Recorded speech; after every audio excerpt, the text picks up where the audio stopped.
A crowded bus station on the outskirts of the city bustles with people rushing to their destinations. Amid the movement and noise, a homeless man named Robert sits quietly in a corner with his loyal dog, Max. His clothes are worn, his face weathered by time, yet his eyes hold a gentle warmth. As passengers pass by, few even glance in his direction. Some avoid looking at him altogether, while others whisper as they walk past. Robert, however, remains still, gently stroking Max's fur, offering the only comfort he has left. The sun begins to set, casting a golden hue over the pavement. The city is alive, but Robert and Max seem invisible in the sea of people. Just as the evening settles in, the distant roar of a motorcycle engine grows louder. A man in a black leather jacket, Jake, pulls up, his presence demanding attention. He removes his helmet, glancing around arrogantly, before locking his gaze on Robert and Max. A smirk forms on his face as he takes a step closer. The atmosphere shifts. The air grows tense. Something is about to happen, something that will change the course of the night.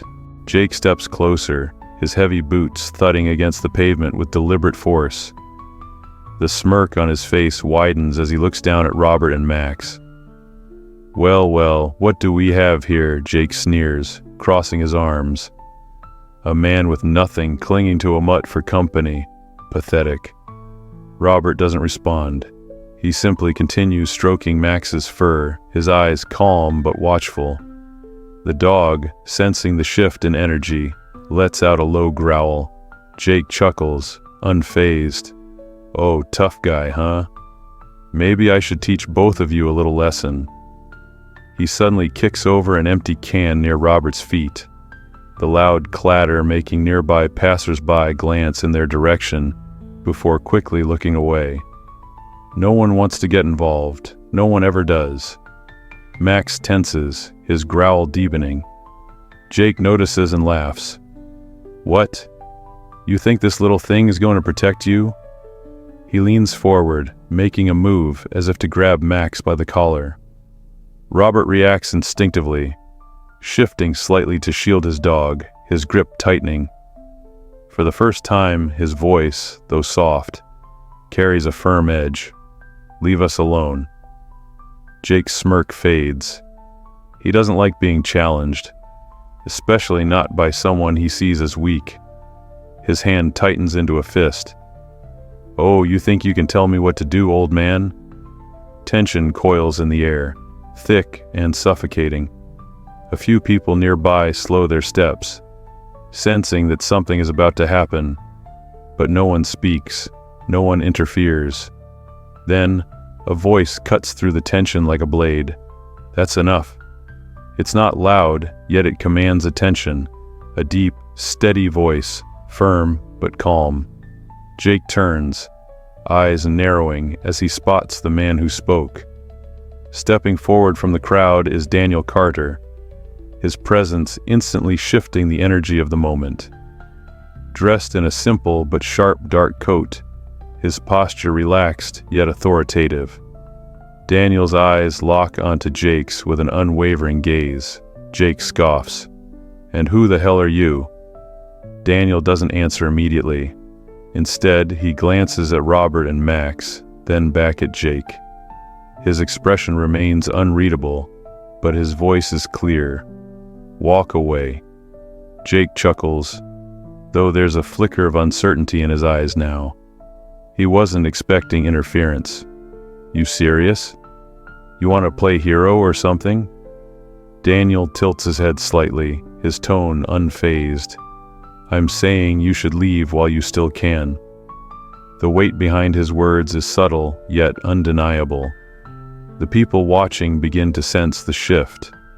The balance of power in the confrontation has changed. For the first time, Jake hesitates. Jake scoffs, trying to shake off the uneasy feeling creeping up his spine. He sizes up Daniel, his arrogance flaring again. "You think you're some kind of tough guy, huh?" He steps closer, squaring his shoulders. "You don't know who you're messing with." Daniel remains still, his expression unreadable. His eyes, however, never leave Jake's. There's no fear, no aggression, just an unwavering presence that makes Jake uneasy. The silence between them stretches, thick with tension. The small crowd that has gathered watches intently, their whispers barely audible. Even Robert, who has remained passive until now, glances at Daniel with quiet curiosity. Then, Jake does something reckless. With a sudden, aggressive movement, he reaches down and grabs Max's collar, yanking the small dog toward him. Max lets out a sharp yelp, struggling against the rough grip. Robert reacts instantly, his body tensing, his hands reaching out. But before he can do anything, Daniel moves. Faster than anyone expects, Daniel steps forward and, with a precise motion, grabs Jake's wrist. His grip is firm but controlled, his fingers pressing just enough to make Jake's hand loosen. Jake hisses in pain, his bravado cracking. "What the? Let go!" Daniel's voice is calm, but there's an unmistakable steel in it. For a moment, Jake resists, his pride screaming at him to fight back. But the pressure on his wrist increases just slightly, and an involuntary twitch of pain flickers across his face. Realizing he's losing control of the situation, Jake finally releases Max, who immediately scurries back to Robert's side, tail tucked but eyes locked on his former aggressor. The crowd gasps softly. This isn't what they expected. Some people pull out their phones, recording. The energy in the air shifts yet again. Jake rips his hand away, rubbing his wrist with a scowl. "You're gonna regret that," he spits, voice laced with frustration. Daniel, still calm, takes a small step back, giving Jake space, but his gaze remains steady, unreadable. "You made a mistake when you thought no one would stop you." Jake clenches his jaw, his breath coming fast. He's humiliated, exposed in front of strangers. But as he looks around, he realizes something. The crowd is no longer afraid of him. They're watching Daniel now. Some with admiration, others with curiosity, but no one is on Jake's side anymore. For the first time, doubt flickers in his eyes. Daniel tilts his head slightly, his voice quiet but firm. "Walk away while you still can." And for the first time in a long time, Jake actually considers it. Jake's fists clench at his sides. His pride tells him to fight back, to reclaim the power he just lost in front of everyone. But there's something about Daniel, his unwavering gaze, his calm confidence, that makes Jake hesitate. The crowd is no longer afraid of him. In fact, they're looking at him differently now. He can feel their judgment, their silent challenge. "What are you going to do now?" Daniel doesn't move, doesn't gloat. He simply stands there, composed, waiting for Jake's next decision. But when he speaks again, his words aren't laced with mockery or threats. Instead, they cut through the tension like a quiet revelation. "You think hurting people makes you stronger?" Daniel's voice is steady. "You think stepping on someone weaker gives you power?" Jake stiffens, his lips curling in frustration. "Shut up. You don't know anything about me." Daniel tilts his head slightly. "Maybe not. But I know this. Real strength isn't in bullying. It's in knowing when to stop, in knowing when you're wrong." Jake's jaw tightens. The words hit harder than he wants to admit. His entire life, he's operated under the belief that dominance means respect. That fear is the only way to stay in control. But right now, in this moment, he isn't the one in control, and he knows it. Daniel's voice softens just slightly. though his gaze remains sharp. "Look around you." Jake hesitates, then flicks his eyes toward the growing crowd. People are watching him, their expressions unreadable. Some have their phones out, recording everything. The reality sinks in. If he throws a punch now, he's not the tough guy anymore, he's the fool. If he lashes out, it won't be strength, it'll be desperation. For the first time, a flicker of uncertainty crosses his face. Daniel sees it, and so he pushes just a little further. "This is your chance. Prove you're not the guy everyone thinks you are right now." Jake's breathing is heavy, his mind races. He doesn't want to back down, but he also doesn't want to be the guy who lost control in front of all these people. His fingers twitch, his shoulders tense, and then, slowly, he exhales. With a reluctant step back, he drops his hands to his sides. His expression is still hard, but the fight has left his posture. He looks at Daniel one last time, eyes filled with something unreadable, frustration, resentment, and maybe, just maybe, the smallest trace of respect. Without another word, Jake turns sharply on his heel, pushing past the onlookers and heading toward his motorcycle. The tension in the air finally releases. The crowd begins to murmur. But Daniel doesn't watch Jake leave. Instead, he turns toward Robert and Max, his expression softening, because this moment was never about winning a fight. It was about something much bigger. The crowd slowly begins to disperse, their curiosity satisfied now that the confrontation has ended. A few people linger, exchanging glances, whispering about what just happened. Some put their phones away, realizing they've captured something unusual, a moment where kindness and control prevailed over aggression. Daniel, however, pays no attention to them. His focus shifts entirely to Robert and Max. The homeless man looks up at him, his eyes filled with quiet gratitude.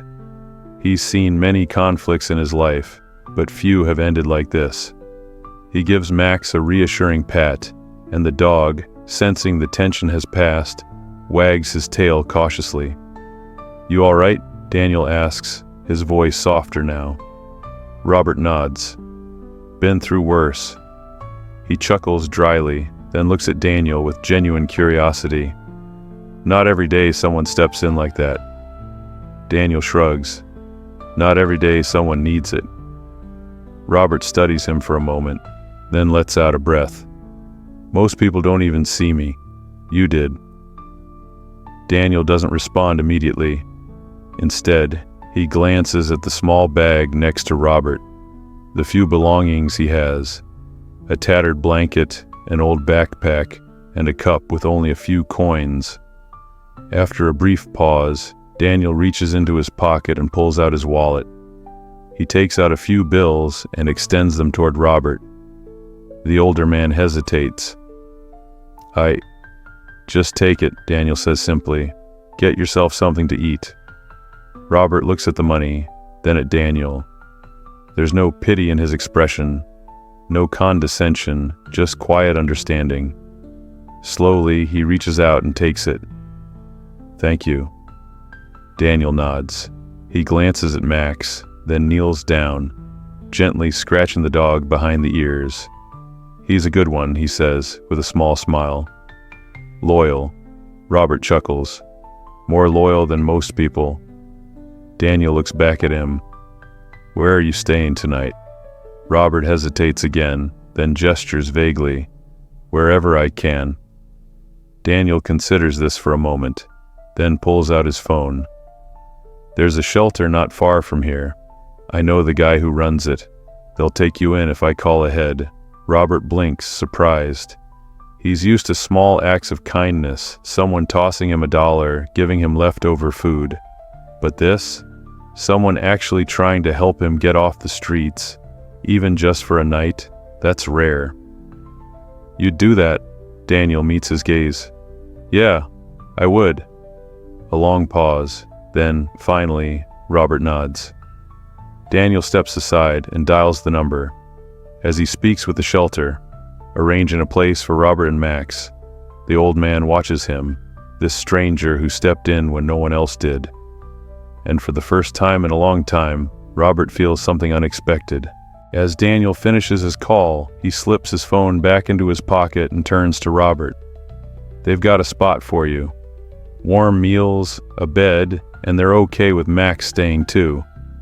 Robert blinks, absorbing the words. He glances down at Max, who tilts his head as if sensing something important is happening. I don't know what to say. Daniel offers a small smile. You don't have to say anything, just take the chance. Robert hesitates. Years on the streets have taught him to be wary, to expect that most good things come with conditions. But as he looks at Daniel, he sees no judgment, no hidden motives, just genuine kindness. Slowly he nods.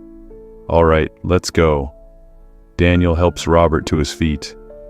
The old man is unsteady at first, but he steadies himself, gripping Max's leash.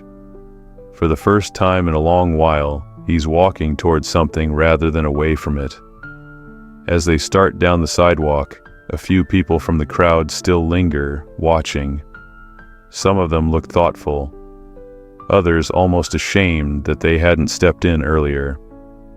One young woman, still holding her phone from recording, lowers it and calls out, "That was incredible, man." Daniel glances back at her, offering only a slight nod before continuing forward. He hadn't done it for attention. He hadn't done it to prove anything. He had done it simply because it was the right thing to do. Meanwhile, at the far end of the street, Jake sits on his motorcycle, helmet in hand.